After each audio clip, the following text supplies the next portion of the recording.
Em poucas palavras.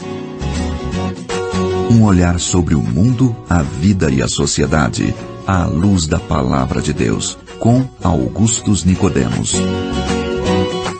Começa mais uma edição do programa Em Poucas Palavras, graças a Deus mais uma vez aqui nos seus dispositivos e também através desta emissora. O programa da Primeira Igreja Presbiteriana de Goiânia, gravado aqui no estúdio do Seminário Presbiteriano Brasil Central, também em Goiânia. Comigo, o pastor Augustus Nicodemos, o nosso comentarista do Em Poucas Palavras. Olá, Natsa, minha saudação para você e também a todos aqueles que nos ouvem. Que a graça de Deus esteja conosco durante esse programa e que ele seja usado por ele para abençoar a você, querido ouvinte, e aqueles que nos acompanham. Amém. Bom, pastor, naquele filme de Mel Gibson, Paixão de Cristo, e a gente está aí perto da chamada Semana Santa, né? Destacou-se o grande sofrimento de Cristo, enfatizou-se muito o sofrimento físico dele. Algumas pessoas até hoje nunca assistiram o referido filme, né? Esse Paixão de Cristo. Eu assisti, sim. E volta e meia, especialmente nessa chamada Semana Santa que está se aproximando, ele volta às telas de TV, né? Nos canais de pagos e tal. O sofrimento de Jesus pelos pecadores é o tema do programa de hoje. A Amanda Tavares, de Natal, Rio Grande do Norte, ela diz: eu tenho uma inquietação, pastor, quanto à intensidade do sofrimento de Cristo. Sei que para haver remissão de pecados deveria haver derramamento de sangue. Mas por que, pergunta Amanda, por que Cristo teve que sofrer em tão grande intensidade, tanto antes como durante a cruz? Tem a ver com o fato dele ser nosso sumo sacerdote, advogado, ajudando-nos contra tentações e acusações? Muito obrigada pela atenção. Finaliza o e-mail a Amanda Tavares. Olá, Amanda, nosso abraço, nossa saudação para você. Espero que a resposta aqui que nós vamos tentar dar, ela satisfaça aí o seu coração e também dos demais ouvintes que porventura tenham também alguma dúvida sobre isso. Os sofrimentos de Cristo, Amanda, fazem parte do estado de humilhação a que ele se submeteu. E aquele sofrimento na cruz, na verdade, ele não foi o único sofrimento de Cristo, né? Mas talvez o mais intenso, né? O mais intenso, ou o clímax de uma vida de sofrimento. O apóstolo Paulo, lá na carta aos Filipenses, ele nos fala sobre o esvaziamento de Deus Filho, não é? No capítulo 2 ele diz que mesmo subsistindo como Deus, Cristo não teve como usurpação ser igual a Deus, a si mesmo se esvaziou, não é? Assumiu a forma de... E aqui começa toda a odisseia de Cristo, né? A partir do momento que ele se esvazia, ele assume a forma de servo, se torna homem, ele é reconhecido em figura humana, a si mesmo se humilha. Ele, quando se tornou homem, ele não se tornou homem nobre, né? Tipo assim, não nasceu no palácio de Herodes. Ele passou por todo esse processo, né, de humilhação. E diz aqui, né, Paulo diz em Filipenses que ele foi obediente até a morte e morte de cruz. Então, a vida de Cristo toda foi uma vida de sofrimento.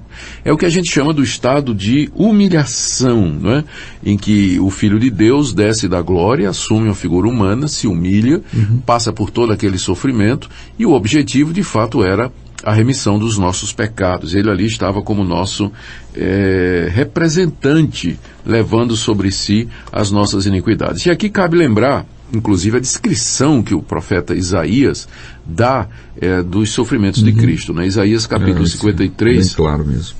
É muito claro. Eu estou lendo aqui, ele diz assim, que se referindo a Jesus, ele foi subindo como renovo perante Deus, como raiz de uma terra seca, não tinha aparência nem formosura, era desprezado, mais rejeitado entre os homens. Aí Isaías diz, homem de dores e que sabe o que é padecer. E aí no verso 4 ele descreve essas dores, né? Ele tomou sobre si as nossas enfermidades, as nossas dores levou sobre si, e ele foi traspassado pelas nossas transgressões, moído pelas nossas iniquidades, o castigo que nos traz a paz estava sobre ele, pelas suas pisaduras nós fomos sarados, todos nós andávamos desgarrados como ovelhas, mas o Senhor Deus fez cair sobre ele a iniquidade de todos nós. Ele foi oprimido, humilhado, não abriu a sua boca, e a sua vida foi cortada, lhe designaram a sepultura com os perversos, etc. Ou seja, e diz aqui ainda, olha, ao Senhor agradou moê-lo. A ideia de moer, né? A gente sabe o que é moer, pegar o grão do café, né? E colocar num pilão e bater, não é? Até despedaçar, esmigalhar, até que fique pó, não é? Então agradou a Deus moer, né? Seu Filho Jesus Cristo, fazendo enfermar e dar a sua alma como oferta pelo pecado. Então, toda a vida de Cristo foi uma vida de sofrimento. Ele é o homem de dores. Ele é aquele que Deus designou para ser o nosso representante judicial e que levasse sobre si, pagasse em nosso lugar os nossos pecados e levasse o castigo que nós com justiça merecemos. Filmes como o de Mel Gibson, né, que eu assisti, aliás, muito bem feito, né, eles enfatizam o sofrimento físico. E do que eu me lembro, o filme parecia bastante realista. Né? Eu não duvido, né, que a representação, né, do que foi feita pelo Mel Gibson, ela corresponde mais ou menos à realidade. Né? Tem um livro do Josh McDowell que fala a evidência da ressurreição de Jesus Cristo, que ele fala um pouquinho daquele evento do chicoteamento, do nome né? Exatamente, dando os detalhes de como era feito, né? E o sistema de execução, né? Esse tipo de execução que era usado pelo Império Romano era de fato muito cruel, né? A vítima era primeiro chicoteada daquela forma lanhada, né? O chicote arrancava pedaços de carne, nervos, né? Nervos e tudo, aprofundava, né? Feridas profundas, né? Até os ossos. Depois tinha que carregar a própria cruz, né? Pedaço dela, pelo menos, até o local da crucificação, e depois ele era pendurado com aqueles pregos na cruz e era deixado sangrar, e quando demorava muito, quebravam as pernas, para ele não respirar, para ele não respirar, ou então furava, né, como aquele soldado furou a Jesus. Então, os sofrimentos físicos são inenarráveis, né? É duro, inclusive, assistir, não é? A gente fica se sentindo extremamente constrangido. Mas o sofrimento maior de Jesus, Natsan, eu entendo que foi o sofrimento espiritual a que ele foi submetido. Era isso o que ele temia, não é? Lá no Getsemane, no jardim de Getsemane, antes de ser preso pela traição de Judas, né, ele orou 3 vezes, né, e pediu a Deus: Pai, se possível, passa de mim esse cálice. E o cálice ali era o cálice do sofrimento que ele teria que tomar no nosso lugar. Nós é que deveríamos tomar o cálice da ira de Deus, mas Jesus ia tomar. A ira de Deus, né? Jesus ia fazer isso. E a angústia dele não era tanto pela questão física, embora também, não é? Porque ele era verdadeiro homem, mas era a sua alma imaculada, inocente e pura ser manchada pelo pecado, porque ele iria ser feito pecado por nós. Ele não sabia o que era pecar. Ele nunca sentiu na sua alma pura a consciência de pecado, a culpa, a angústia, a dor, o vazio, a separação que o pecado introduz na alma humana, né? E essa ideia de que ele ficaria separado do Pai por causa do pecado, né, que ele haveria de provar no seu coração, na sua alma, aquilo ali já o deixava apavorado, né? Ele diz: a minha alma está com medo, né? A minha alma está com medo. Até a morte. Até a morte, né? Suou sangue ali naquela hora. E lá na cruz, né, depois que os seus sofrimentos começaram, né, e ainda em agonia extrema, ele grita, né, Deus meu, por que me desamparaste? Então o desamparo que ele sentiu naquela hora, quando o Pai, por assim dizer, como que virou os olhos, né, do seu filho, né, como que, porque o Pai não podia mais olhar para o seu filho, né, em amor, em comunhão. Aquela comunhão foi quebrada, por assim dizer, naquela hora, porque o filho foi feito pecado por nós. Então ele clama: meu Deus, por que me desamparaste? Aquele desamparo, o abandono que ele sofreu naquela hora, foi, na verdade, eu creio, o ápice do seu sofrimento, né? E, Natsan, a gente tem que lembrar que aquele sofrimento que Jesus passou, ele equivale ao sofrimento eterno.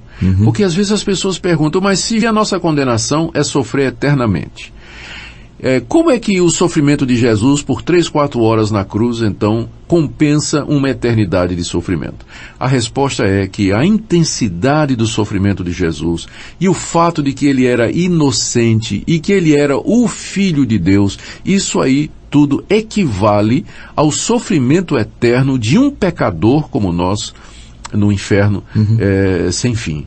Então, é por isso que o sofrimento dele foi tão intenso. Ele como que experimentou o inferno eterno naquelas 3 ou 4 horas, ou um pouco mais, que ele agonizou naquela cruz. Né? Aquele sofrimento no lugar de todos. Né? No lugar de todos que haveriam de ser e haverão de ser salvos. Né? Então, essa é a razão pela qual ele sofreu. E também a gente tem que lembrar que esses sofrimentos intensos nos mostram a seriedade do pecado, Natsan. Como o pecado de fato é sério e como ele traz consequências. Nós não podemos pensar no pecado como sendo uma coisa leve.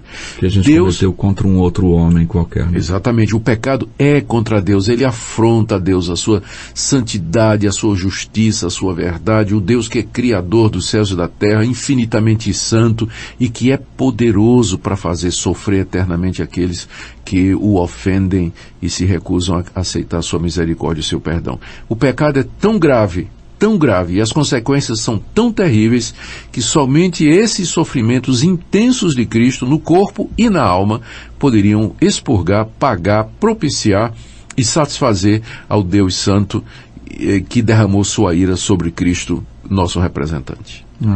Quando Jesus em Getsemane disse, se possível, passe de mim esse cálice, ele diz, no contrário, né, seja feita a tua vontade, não a minha. A gente percebe que esse cálice não poderia ter sido deixado, não podia deixar de bebê-lo, né? Ninguém mais poderia beber aquele cálice, só o Filho de Deus. Só citou lá o Isaías, descrevendo toda essa questão antes mesmo de acontecer. 600 anos antes de Cristo. E aí Jesus deveria passar por isso, porque uma vez que estava no plano de redenção. A Bíblia se refere a Jesus como o Cordeiro que foi morto antes da fundação do mundo. Graças a Deus por Graças a Deus por isso. Em nome de Jesus. Está aí então a resposta para Amanda Tavares e também para os demais ouvintes, todos aqueles que acompanharam e têm dúvidas com relação, tinham dúvidas, e se ainda tem alguma, mande o seu e-mail para a gente ir encaixando aí pela frente, se Deus quiser, tá bom? Obrigado pela sua audiência, pastor. Muito obrigado pela sua audiência também. Deus o abençoe. Creia no Senhor Jesus e você será salvo, tu e a tua casa. Amém.